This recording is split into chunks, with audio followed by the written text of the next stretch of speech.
sahabat Senayan Roundabout Talk, kita kembali lagi di segmen kedua untuk membincangkan lebih dalam mengenai bisnis turnaround atau pemulihan bisnis dengan Mas Niko Mardiansah. Mas, tadi di segmen pertama saya menyebut itu binatang yang namanya bisnis turnaround itu ya. Ini istilah ini kelihatannya sederhana gitu. Apakah sesederhana itu pemulihan sebuah usaha? Tidak sesederhana itu sih. Itu satu proses yang kompleks. Jadi ibaratnya kalau Bang Kerry ini melakukan general check up. Wow. Ribet kan ke dokter, terus dikasih list. Kadang-kadang kita berusaha menghindari itu. Korek. Ya. Biar nggak ketahuan penyakitnya. Jadi ya nggak sesederhana itu sih. Jadi pada dasarnya kan business turnaround itu satu istilah dipakai oleh perusahaan-perusahaan yang secara strategis itu melakukan langkah-langkah untuk melakukan pemulihan, terutama bagi mereka yang mempunyai financial problem. Kalau kita lihat selama pandemi COVID-19 itu kan banyak perusahaan itu yang terdampak penurunan daripada penjualan, tiba-tiba penjualannya hilang. Otomotif dari jual mobil dari 1 juta tiba-tiba tinggal 500.000. Jadi hilang ya, bukan berkurang aja ya, hilang ya. Iya, iya. Wow. Tapi ya itu istilahnya terjadi patah dalam penjualannya itu. Jadi menyebabkan financial mengalami masalah yang berat. Nah, kemudian kan harus dilakukan langkah-langkah kan, langkah-langkah penyelamatan, kemudian pemulihan, dan kemudian juga penguatan supaya bisnisnya itu bisa bertahan dan kemudian bisa berjalan, sustain, dan juga harusnya bisnis turnaround itu juga merupakan satu momen untuk mengkalibrasi ulang, mengkalibrasi ulang terhadap bisnis model yang mereka jalanin, kemudian juga bisnis proses yang mereka jalanin, dan juga kalibrasi terhadap struktur neraca keuangannya atau balance sheet-nya, supaya nanti kalau terjadi krisis berikutnya dia lebih kuat. Itu langkah-langkah strategis. Ya. Dari ada menjadi hilang gitu ya, itu kan catatan keuangan ya, ada di balance sheet gitu ya. Tapi kan bukan hanya itu aja cara kita untuk memahami atau mengetahui bahwa kita butuh pemulihan ya. Ada indikator-indikator lain kan. Diagnostik pertamanya itu kalau kita tadi menganalogikan dengan general check up kan di scan dulu semua terus baru dilihat. Apakah seperti itu juga? Ya, memang langkah-langkah pemulihan itu tidak hanya karena salesnya drop 50%, terutama industri-industri yang terkait dengan pembatasan, yang terdampak karena pembatasan mobilitas orang, karena salesnya kan 50%, atau kayak restorannya di mall 100% karena tutup. Iya betul. Iya kan? Bukan hanya itu aja, tetapi juga bisnis turnaround itu juga harus dijalankan terhadap adanya perubahan-perubahan perubahan model bisnis, perubahan customer behavior. Contoh, membuka toko di mall itu mungkin tidak seindah dulu, ya kan? Nggak seindah dulu gitu ya. Kalau kita lihat banyak lah mall Plaza Semanggi itu problem tuh karena toko-tokonya itu banyak yang tutup. Jadi maksud saya perusahaan-perusahaan yang salesnya nggak terpengaruh atau turun dikit, dia juga harus lihat kedepannya ini akan berubah. Itu juga menjadi indikator untuk perusahaan melakukan business turnaround sih, gitu sih, Bang Kerry. Bukan hanya soal sales turun 50%, uang menguap 50%, bukan itu aja. Yes. Oke, sebelum kita sampai ke model bisnis yang perlu harus dibenahi dan sebagainya, tolong saya dikoreksi kalau saya salah ya, bahwa tsunami COVID-19 ini ya, kalau tadi kan di awal Mas Niko mengatakan ini sebuah tsunami gitu ya, berarti ini juga momentum untuk itu tadi ya, general check up, melihat lagi ke dalam sebenarnya yang dilakukan ini sudah benar atau kurang tepat atau memang harus diubah. Ini momentumnya ya. Momentum bang. Dan ini adalah menurut saya memang orang itu dikasih semacam kayak satu kesempatan untuk yuk kita mesti melakukan general check up ke dalam. Jadi semacam kayak satu warning, satu peristiwa yang kemudian banyak perusahaan itu harus melakukan review ulang dan melakukan pembenahan. Bukan hanya yang sakit juga mereka otomatis juga harus melakukan itu. Harus masuk ke ICU langsung ya untuk segera. Yes. Oke, langkah-langkah yang dibutuhkan oleh bisnis ketika mereka melakukan bisnis turnaround ini. Dimulai dari mana tadi? Ya, jadi prinsip sederhananya Mas ya. Kalau kita melakukan general check up kan nggak mungkin kita lakukan sendiri. Ya, karena kalau kita melihat diri sendiri, tentu kita akan berpikir kayaknya bagus, kayaknya oke, gitu ya. Pas waktu kita ke dokter, lab, kita kaget sendiri kan, gitu. Jadi memang untuk melakukan business turnaround ini, ya satu hal harus dipastikan apakah kita punya resources, punya kapasitas untuk melakukan hal itu. Karena kalau kita lihat business turnaround itu adalah langkah-langkahnya itu ya. Pertama kan kita mesti melakukan mapping. Kalau kedokteran itu general check up, darah lah, ginjal lah, fungsi lever dan seterusnya gitu ya. Kita harus mapping, kita cek bagaimana kita punya bisnis, bagaimana kita punya operation, bagaimana kita punya financial. Itu kita lihat. Bagi industri yang terdampak karena pandemi, otomatis langsung kelihatan omsetnya tinggal separuh, omset tinggal 20%. Dilihat penyebabnya apa, penyebabnya apa. Karena itu memang tiba-tiba pasarnya hilang atau di kitanya ada problem, gitu ya. Misalnya kalau misalnya kayak taksi ya, taksi konvensional itu kan tiba-tiba nggak ada penumpang. Iya. Dia tidak ada persoalan driver, tidak ada persoalan di mobil kan, tiba-tiba hilang. Gitu. Jadi harus dilihat karena di dalam tsunami pandemi ini banyak juga kan perusahaan-perusahaan itu, maksudnya kita bisa perusahaan itu ada yang sehat, setengah sehat, ada yang udah sakit. Iya kan. Jadi kita melakukan general check up untuk melihat kalau kita memang udah rada-rada sakit tuh di mana. Misalnya contoh dari general check up itu, kita punya cadangan cash flow itu memang kita ini selalu mepet-mepet. Gitu kan, mepet-mepet. Nah, itu berarti kan ada kayak manajemen likuiditas kita tuh salah, gitu ya. Kayak gitu. Jadi kita lakukan check up. Dan setelah itu kita harus membuat satu targetnya mau apa, goalsnya mau apa. Itu kita mesti set up dulu. Karena dari check up itu kita lihat, kayaknya kita mesti utang kita terlalu besar. Utang kita besar maksudnya itu ya, tiba-tiba sales turun, yang kita mesti lakukan restructuring. Kita harus melakukan financial restructuring, itu goal dan seterusnya.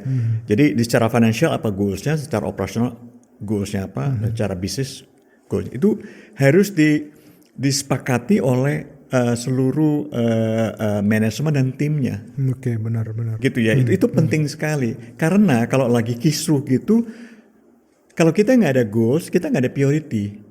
Ini mau benerin mana dulu nih? Benerin finansial, apa benerin bisnisnya? Misal benerin bisnis, udah kita diskon aja. Orang bisnis maunya kan, kita diskon supaya membalikkan. Kita nggak usah pengunjung datang ke toko, kita anterin. Tapi semua kan ada cost. Jadi itu harus di set up dulu sehingga ada goals yang jelas, kemudian buat priority. Nah setelah itu baru kita membuat planning.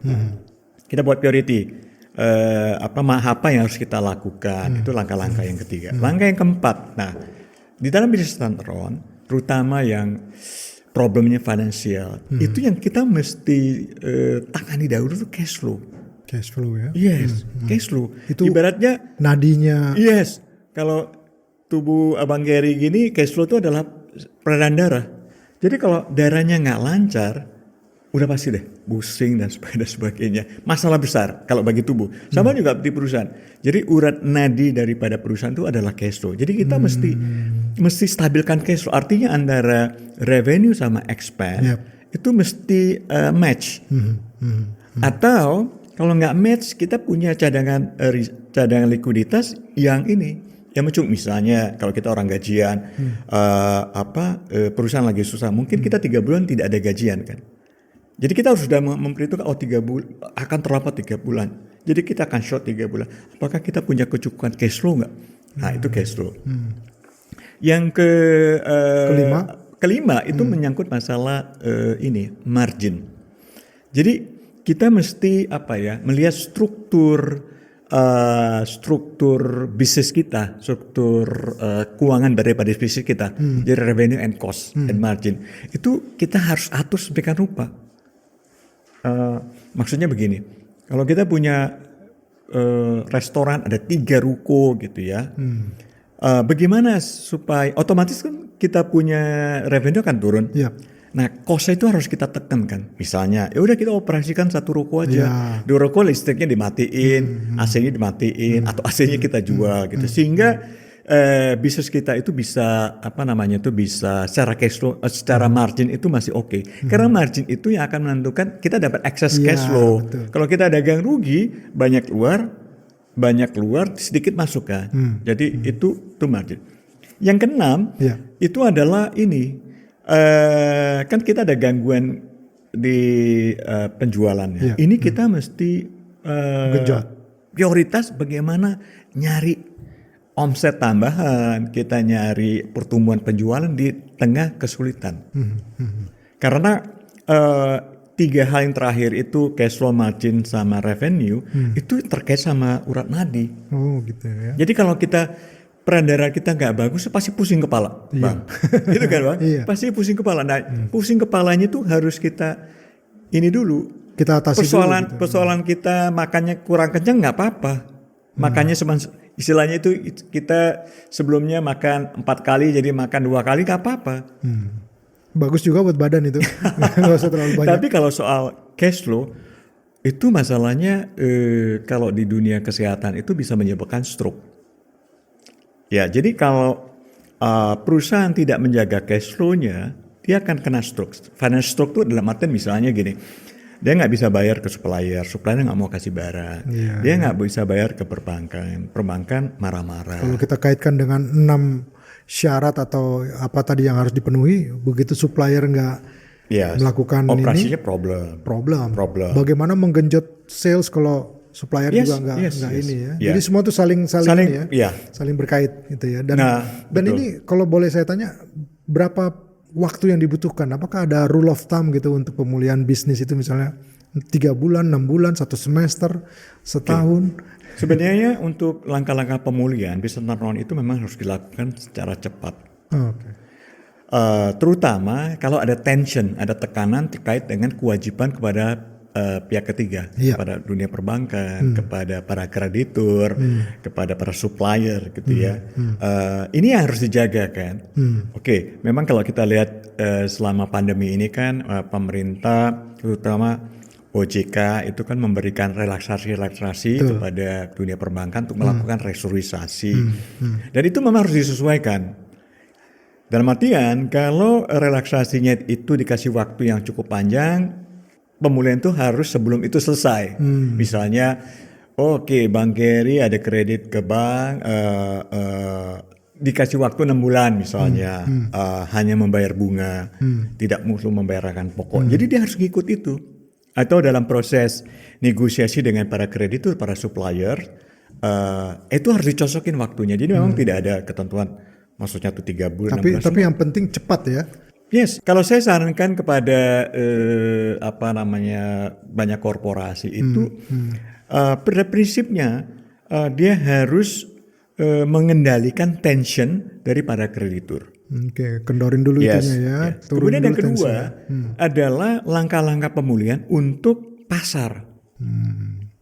Yang ketiga, langkah-langkah yang terkait dengan perubahan model bisnis, perubahan daripada customer behavior. Jadi itu perlu kita desain timeline-nya atau time frame-nya, dan benar-benar nggak boleh terlambat, Bang.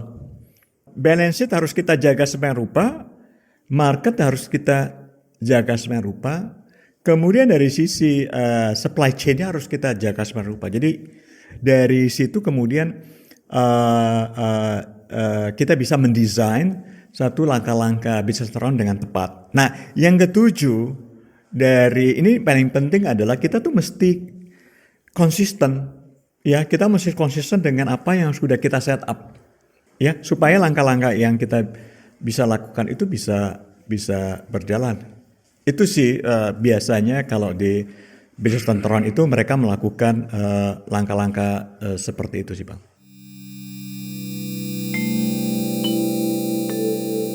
Sahabat Senayan Roundabout Talk, itu tadi perbincangan kita dengan Mas Niko mengenai apa sih sebenarnya bisnis turnaround tersebut, dan beberapa tips juga sudah diberikan oleh Mas Niko bagaimana korporasi harus menjaga cash flow-nya, itu yang paling utama sebagai urat nadi dari keseluruhan bisnis yang hendak dipulihkan. Jadi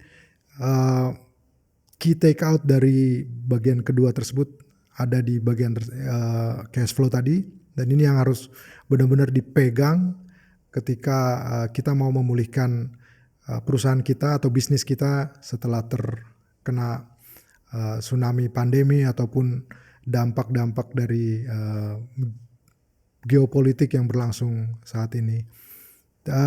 Kita akan menyambung percakapan dengan Mas Niko ini di segmen terakhir, segmen ketiga, di mana nanti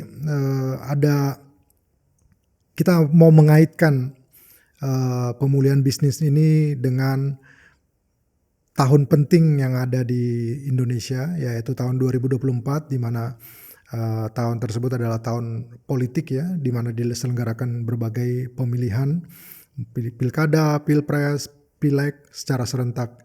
Nah, bagaimana setelah pemulihan dilakukan, lalu ada momentum tersebut, apa yang harus dilakukan oleh sebuah korporasi, ya? Ada dua kata yang penting di bagian itu nanti, yaitu speed dan momentum. Kecepatan sebuah korporasi, sebuah perusahaan untuk melakukan pemulihan diri, untuk kembali berbisnis, lalu melihat momentum tahun politik itu sebagai momentum yang penting yang akan berkait juga dengan rencana mereka atau keinginan mereka untuk melakukan pemulihan bisnis. Ya, sekali lagi saya mau menyampaikan, jangan lupa untuk subscribe, like, share, dan komen channel Senayan Roundabout Talk ini agar kami bisa lebih berkembang lagi sehingga bisa memberikan informasi yang lebih berguna dan bermanfaat bagi sahabat-sahabat semua. Terima kasih.